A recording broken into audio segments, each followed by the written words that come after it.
بسم الله الرحمن الرحيم. الحمد لله والصلاة والسلام على رسول الله وعلى آله وصحبه ومن والاه. پرسیارێک بڕەنگە با بڵێن ئەگەر جاری وروژێدیان لە نطاقێکی تەسکە چوارچێوەی بینێکی تەسکە ئەو دەوردە بەرفراوان بێت. ئەم ڕووداوانێک ئێستا ڕوویدا بە تایبەتی ئەمەی کە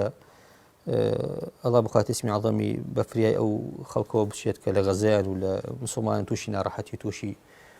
محنەتی و تووشی ئیبادەیەک بوونەتوانێت لە سەردەسی شەجەرەیەکی مەلعون کە الله سبحانه وتعالى قومێکن کە لە قورئاندا نەسەن باسیێنەکە کە لعنەتیان لێکراوە. رب العالمین بەهانایانەوە بچێت. زۆر جار بۆ کەمکردنەوەی تەعاتوف، ینی سۆزداری کە ئێمە وەکو ئومەتی ئیسلامی بەلایانی کەمەوەنێ، ینی دوعا و خەمخۆری و هاوسۆزی مووقیفە بەرامبەر هەر مسلمانێک لە هەر شوێنێکا بێت و زوڵمی لێ بکرێت. ئێمە وەکو مسلمان کۆمەڵە قەواعیدمان هەیە سابتە بەبێ ئەوەی کە عینوان خوێر دێتەوە لە ژیاندا. پێغەمبەری خوا فەرمێ ئونصر ئەخاکە ظالما ئەو مەظلومە، نەسێکی سەریح. برا مسلمانەکەی تۆ ئەبێ پشتی بگریت، نابێت دەستی لێ بەردەیت. جا ئەگەر بێت و زاڵم بێت یا تەستەمی کرد بێت، جا ئەگەر بێت و مەظلوم بێت و تەستەمی لێکرا بێت. طبعا غەریبە. باش چۆن یا ڕەسوڵ چۆن لەگەر زاڵم بوو نایکەین، وانی ئێمە فەرمیتی بێ دەستی بگری کەواتە تۆ هەرواز لێ ناهێنیت، دەستی بگرە مێ هەڵە زوڵم بکات. ئەگەر زوڵمی لێکرا بوو مەجالێک نامێنێتوانێ بۆ ئەوەی کە ئەن تەنسوورەهو پشتی بگریت، سەری بخەیت. هیچ نەبێت مثل المؤمنين في توادهم وتراحمهم وتعاطفهم كمثل الجسد إذا اشتكى منه عضو تداعى له سائر الجسد بالسهر والحمى أو بالحمى والسهر. ئیماندار هەمویان وەکو یەک جەستەوان، شوێنێکی یەشا بێ هەموو شەونخوونی بکات. ئەو جەستەی کەوا ئەکات پێی وابێت ئەو شەونخوینیە پێویستنی و جەستەی مردووە. لاشەیەک کە شەونخوینی ناکات بەدەست ئازاری بەشەکانی کەەوە لاشەیە مردووە لە حەقیقەتدا. لەبەر لە ڕەکبی ئیماندار و لە ڕەکبی مسلمانان و لە جەستەی مسلمانان جیابۆتەوەنێ ئەو کەسێک کە پێی وابێت تعاتوفیش تەنانەت هاوسۆزیەکی و هاوخەمیەکیش نەیەتوانێت. دیری ئەڵڵا سوبحانه وتعالى خیتاباتی موجه بۆ مسلمان نەک بۆ قەومێکی دیاریکراو، بۆ تیرەیەکی دیاریکراو، بۆ نەوەیەکی دیاریکراو. خیتاباتی ئەڵڵا سوبحانه وتعالى بۆ مسلمانە. تۆ لە دایرەی ئیسلام دایت، مادام لە دایرەی ئیسلام دایت، داواکارەکانی ئیسلام ڕووی لە تۆ کردووە. ئەمە عیبادەتێکە ئەیکەم، خواناسیەکە ئەیکەم. یعنی ئەنواع ئاشکال شوبهە لەسەر ئەم بابەتە ئەگوزارێ کە خەڵکێک بە ئاشکرا بە دار و بەرد و هەموو خەڵک گەزانێت کە ستەمێکە کرێت، زوڵمێکە کرێت، کە شەڕێکە جەنگێکە جەنگێکی لەوە چۆتە دەرەوە جەنگێکی عێرقی بێت، بۆتە جەنگێکی کە فیعلەن جەنگی دینی ئەکادە و خەڵکە، جەنگێکی دینی لە دژی خەڵکێکا کە مسلمانە. ئیتر مەجالیشی تیانێشت و یەکێک لەو شوبهانە و ڕووکێت خەڵکێکا کە ژیان چ پەیوەندی بێمەوە خۆوانە ئەگەرنەوەی مثلەن پێغەمبەر ئیسحاقن و مسلمانانژنەوەی پێغەمبەر ئیسماعیلن، ئەمە شەڕی ئامۆزاکانە. پێش هەموو شتێک ئەمە ئەسڵەن لە بۆ مسلمان معنی پێی بۆ چکە و کەسێک کەوا ئاڵێ لە دائیرەی دەرەوەی بازنەی ئەبێنەوەی ئیسماعیلا بێت، مثلا شوێن کەوتەینەوەی ئیسماعیل بێ، مثلا کە مەڵینەوەی ئیسماعیل کەواتە بەرەی پێغەمبەری خوا عەلەیهی سەڵات وەسەلام. ئێمە شوێن کەوتەی ئەوەی کە بەرەی ئیسماعیلین عەلەیهی سەلام کە هەموو ئەنبیا وەکو یەکن، پێغەمبەری کۆتا کە نەسخی کردو لەنەوەی ئیسماعیل عەلەیهی سەلام، وانە ینی خۆ بەبێشک پێغەمبەری خوا عەلەیهی سەلام بە نەسەب بچێتەوە بۆ عەدنان. ئەگەر لە دوای عەدنانەوە خلافە بێتەوە کۆگاتە ئیسماعیل ناوەکان چین، خلاف نییە کە عەدنان لەنەوەی ئیسماعیل سەلامی عەلەیهی لەسەر بێ. پێغەمبەری خوا سەلام با پیرێ گەورەی بریتێ لە ئیسماعیل کە کوڕی ئیبراهیمە عەلەیهی سەلام. لە مقابلە مثلا ئەوان موسا عەلەیهی سەلام یاخود پێغەمبەری خۆمان موسا عەلەیهی سەلام لەنەوەی ئیسحاقە، واسحەکە لەنەوەی ئیسحاق وچێتەوە سەر ئیسحاق. لە نەتیجەی نهاییە سیراعی دین هەموو دین و پێغەمبەرێک کە دێت بریتی دێت لە مەحەفکردنەوەی ڕیسالەی پێغەمبەرەکەی کە بریتە لە ڕاستکردنەوەی ڕیسالەی پێغەمبەرەکەی کە هێنانەوەیان بۆ سەر نەتیجەکە و سوێن ساغەکەەوە نیە. ینی هەموو پێغەمبەرەکە ثم أرسلنا رسولنا تترى كلما جاءت أمة رسولها كذبوه فأتبعنا بعضهم بعضا وجعلناهم أحاديث. پێغەمبەر بە دوای پێغەمبەران نردوومانە سەڵات سلەیمان لە ئەسەر بێت، هەر پێغەمبەرێک هاتە بێت ئومەتەکە بە دوایان خسبێتەوە شوێنی نەکەوت بنوت ئیبطالیان کردبێتەوەوانێ پێغەمبەریش کە هاتووە تەصحیحی کردێتەوە. لەبەر ئەوە ئەمە ئەبێ ئیشێک بکە کە پێی وابێت لە دەرەوەی ئەوەشی کە لە دەرەوەیە ئەو چۆتە ئەو دیوان، ینی قەزەیەکە ئەبێ خۆی یەکلا کردبێتەوە کە هیچ پەیوەندیەکی نە بە ئیسلام و نە بە دینەوە هەیە. مصیبەت ئەوەیە کەسێکی مسلمانم قسەی بکات لە ئەتباعی پێغەمبەر عەلەیهی سەڵات وەسەلام. باش ئەگەر ئەمڕۆ هەرواش بێت نەوەکانی پێغەمبەری خوا عەلەیهی سەڵات وەسەلام کە پێغەمبەری خۆیان لێوە هاتوۆتەوانێ تووشی ئیبادە بوون ئەبێ لێ بێت دەنگ بێگەر وابێت یعنی ئینسان ئەبێ لێ بێت دەنگ بێ بەڵێ کاک کەیف خوانە چیان لێ دێت بە لێیان بێت لە کاتێکە دینی ئەڵڵا سوبحانەهو وتەعالە کە هاتووە أفرميد هو الذي أرسل رسوله بالهدى ودين الحق ليظهره على الدين كله ولو كره المشركون أو الله سبحانه وتعالى كرسول توبة بزكاة أرسل رسوله بالهدى ودين الحق بيغمبري ناردو بهدى وبدين حق إتر هدى قرآن ودين حق إسلام هدى عقائد ودين حق شرائع بخلاف تفاسير كشمني بلا واضحة هدف شيء ليظهره على دين كله تاوكو أم دينا هم بسر همو دينا كانك ظالبته دركويتو عليه وهو حق بينتو جري خوي أما التواوكرة هرشي لا يداو هنا توشوني خوي ولو كره المشركون بيشتر يريدون ليطفئوا نور الله بأفواههم ويأبى الله إلا أن يتم نوره ولو كره الكافرون خرش كبي بيه بفو نوري الله بكوجينتو الله بالريال داو نوري خوي رجيني جا كافر بيه خوشا بينا خوشا وبيدي بالريال يشيدا أم دينا زالك بسر همو دينا كان كواتا صراع أديانا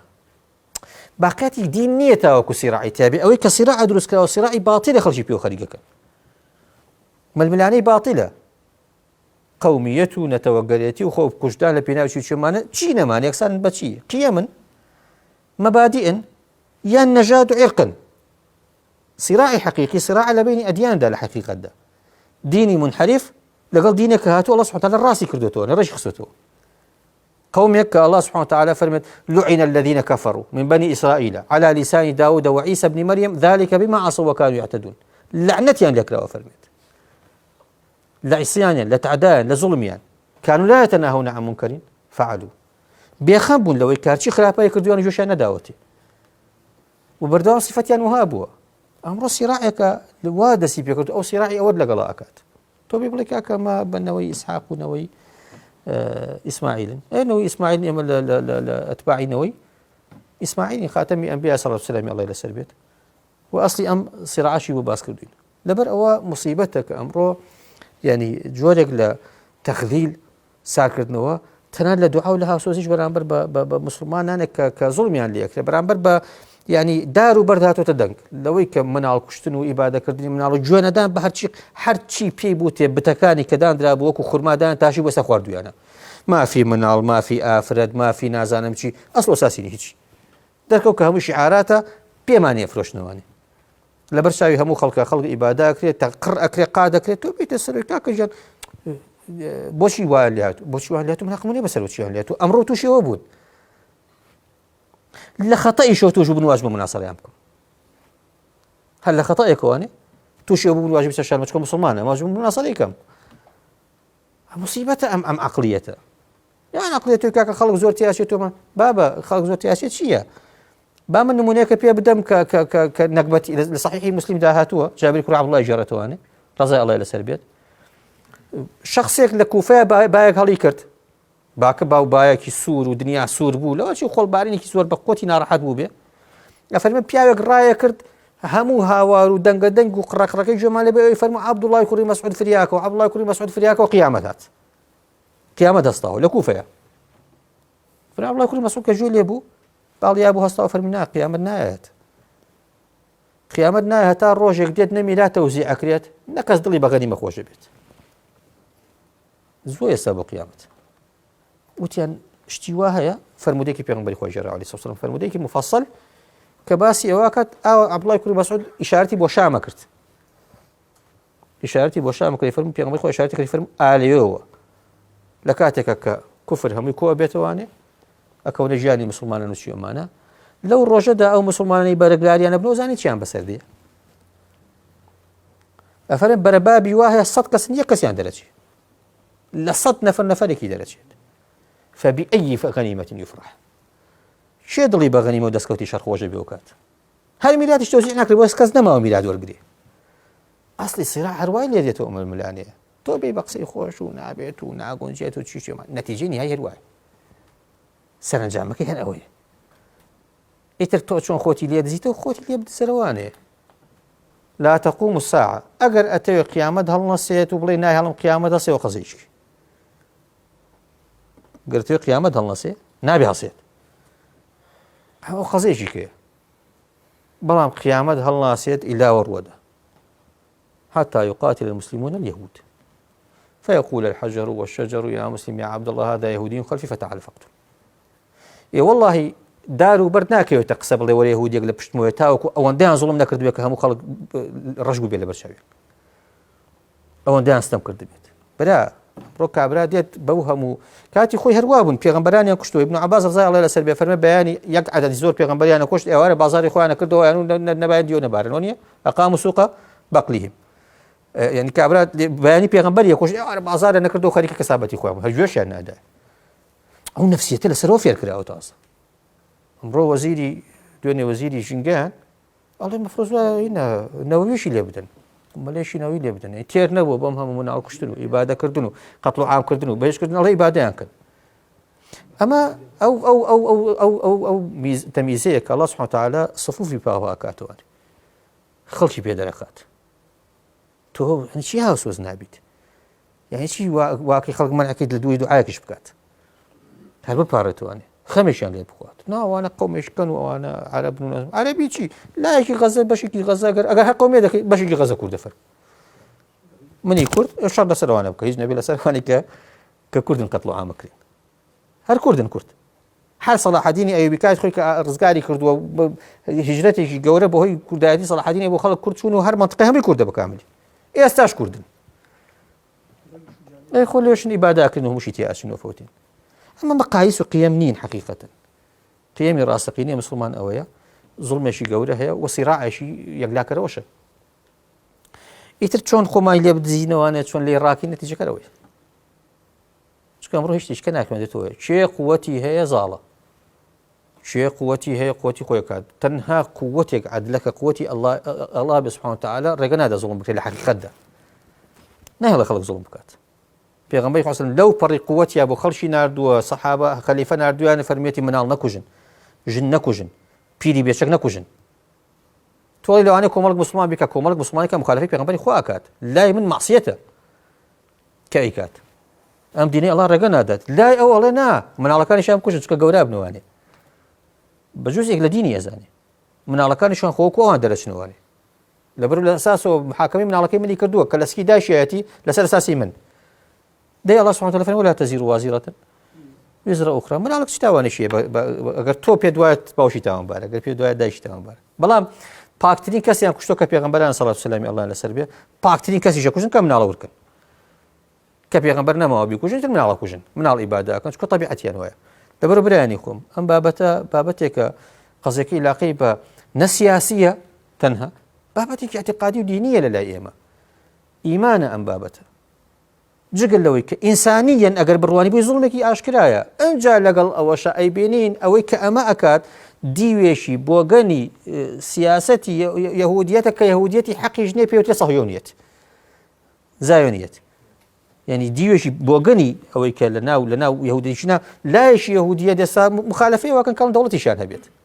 هلواني إبراهيم مشايخ خماني بيني إخوان مزاهر لكن بابا لنا مخالفة توراته أي كان ديوش كيكات كابرا سروشي قولتين دولة عالم الله باوكم بيوتو متوتي مرجنية يهود بوي زايوني بيت صهيوني بيت مرجنية يهودي بيت بوي صهيوني بيت لبرو يسام الله يهودي كان صهيوني ترم ما صبع عليك جا كمان بني إسماعيل وبني إسحاق بني إسماعيل وبني إسحاق يجي باب تقول لي شو خوتويت كي خبر دبيتو كاتي خبر دبيتو الدجال هاتو تبيشواني وخوش تجنو من علاقاش الراكن بشوني أو ساجري بقرآن خوايا أمروي بوجانا كريتو سبين الدجال هي بوجانا كريتو شو الدجال مردو بوزين دوكاتو بارانه بو بارني باوكو دا يكتبوه انت بلسي خوت على مر أوا أم شو بغانيك أو وثارة كريت كومال نخوشية بحقيقة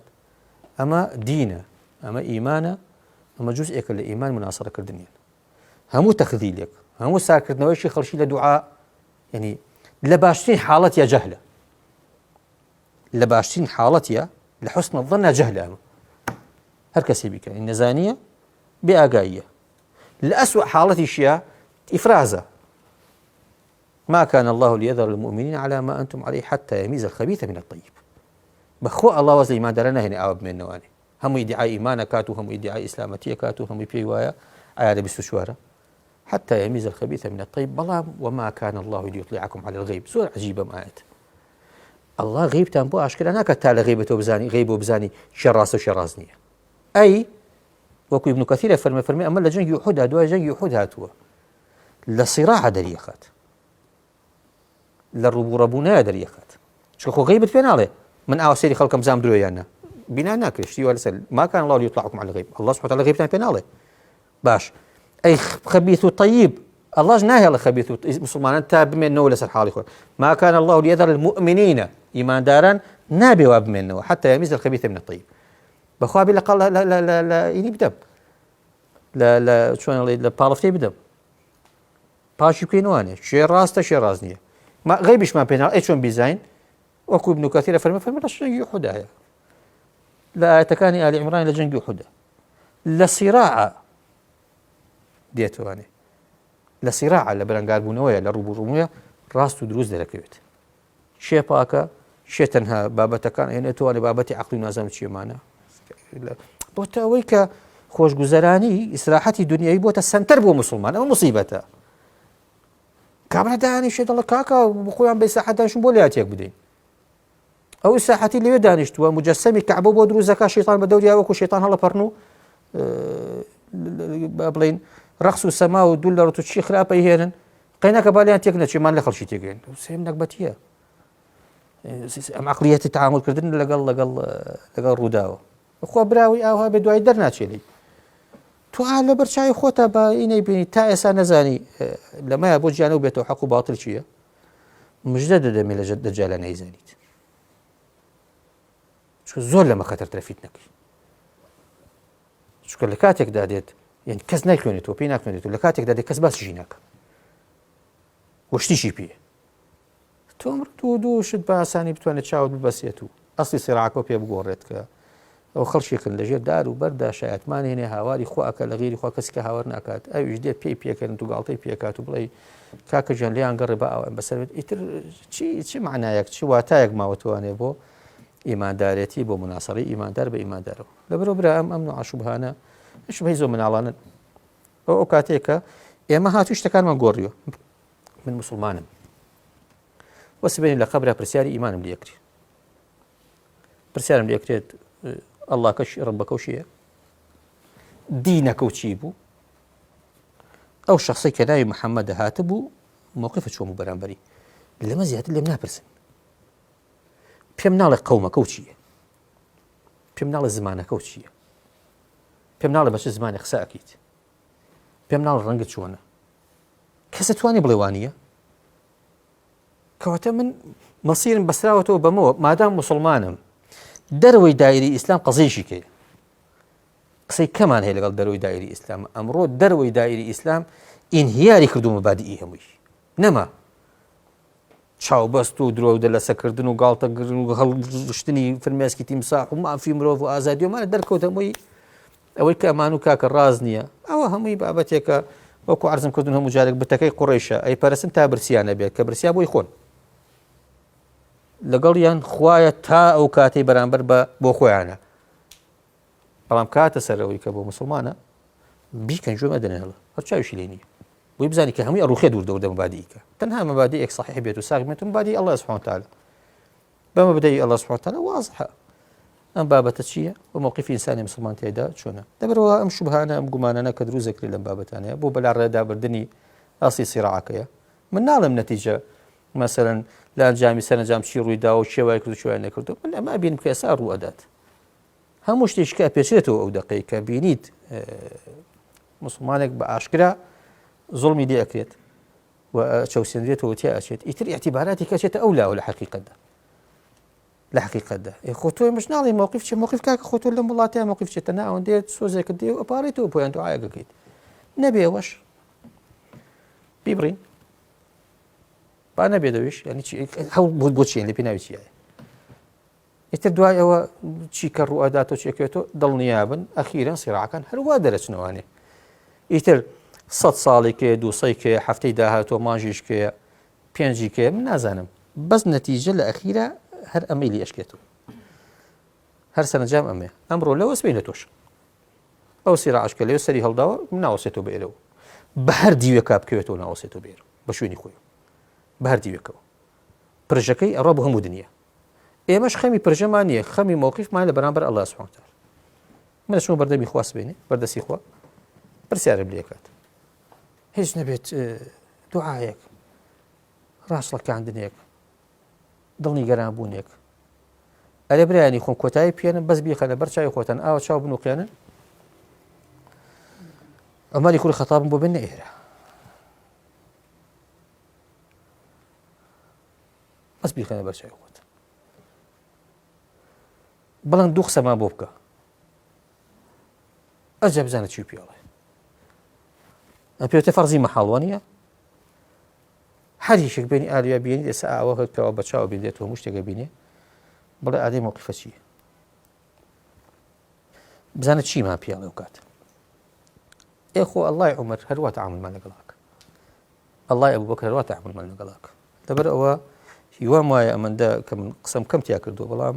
ئەم بابەتە بابەتێکی ئیلاقی بە دین و ئیمانەوە علاقی بە فەرزەوە هەیە بە جیاکردنەوە هەیە ما كان الله ليذر المؤمنين على ما أنتم عليه حتى يميز الخبيث من الطيب الله رحمه پێ بکات لەوانە نەبین کە نیفاق ناوجەرگی خواردبین هیدایەتمان بە یا ڕەبی هیدایەتی هەموو مسڵمانێکیش بکەوتە غەڵەتی شەوانێ کە بەرچاوی ڕۆشن نییە بەرچاوی ڕۆشن کاتەوانێ سەفی مسلمانان یەک بکات بەدەنگی ئەو مەزلومان وستەم لێکراوەنەوە بچێت یا ڕەبی هەر مسلمانێک خەتایەکی شێ دەستی بگریت و بێنێتەوە سەر سەوابەکە لەگەڵ خەتای هیچ کەسێکانی لە ڕاستیە بەڵام نەتیجەی نیهاییشە خەتا شتێکە قەزەی ئەوەی مەئالی ئەو خەتەئە چە نەگرێتوانێ بابەتێکی کەیە قەزەیەکی کەیە کە ئەمان تووشتە نەبێ جیا بکرێن لە یەکتری داواکارم لە خۆی گەور لێمان خۆش بێت ئەقول قەولی هذا وأستغفر الله لكم والسلام عليكم ورحمة الله وبركاته